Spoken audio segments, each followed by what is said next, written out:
Hey, I'm going to teach you how to do a Concord reading in this video. So the strategies I'm going to tell you here are what you need to do to get the points for this in my class, but they're also just good reading strategies in general. So maybe you will learn something here that is helpful for you in general. I don't know. So I clicked into the reading, and what I notice here at the top is it says pay attention to new terms and terms written in bold italics. So I'm going to kind of front load some of those terms for you, and also tell you like how I would like you to go about reading this and what you need to have on it to return to me. So each paragraph that you read needs to have something highlighted, whether it's a word, a phrase, or a sentence. So one good way to find out what you need to highlight in the paragraph is you look for words that are bolded. This one is force, and that's bolded. So I see that the sentence around it says, when you kick a ball, you're applying a force to it. So that's the definition of force. That'd be a great sentence, phrase, or word to highlight right there. When you want to highlight something, you go up here to where it says highlight color. Click on it. You can pick a color. Sorry, I should have selected it first. Highlight color. And then it highlights it like that. Okay? So we have this picture of a soccer ball being kicked. That's a force that happens. We're going to get into forces in motion a lot more in Unit 2. So in this one, as I was reading it, I noticed that there was one phrase that stood out to me. Nothing is highlighted, or nothing is bolded or italicized, but I saw the phrase, there was an invisible force acting over a distance, and I thought, that's cool and intriguing, so I highlighted it. I thought that was the most important thing there. When you see pictures are always there for a good reason. So take a minute to read the pictures and see what's going on.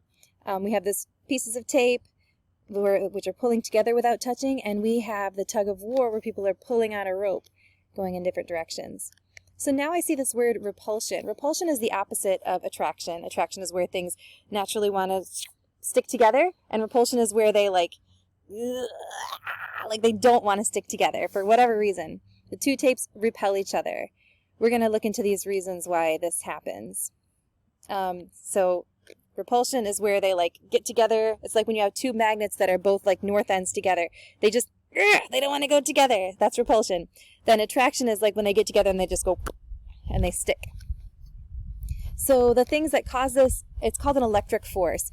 This is what atoms are built on. This is what our whole world is built on, is these invisible electric forces that of attraction and repulsion between parts of the atom.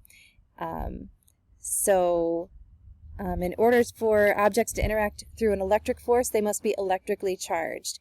One is positive and one is negative. So an interesting thing here, and this is more like quantum physics than anything, but our bodies are built with an electrical system inside of us. We have nerves that are sending electricity through us at all times. Everything is built on these atoms that are built on electricity. So the ending question here is, list one or more things that you have seen or heard of that you might think might attract or repel due to electric forces. Remember, the phrase here is opposites attract, like charges repel.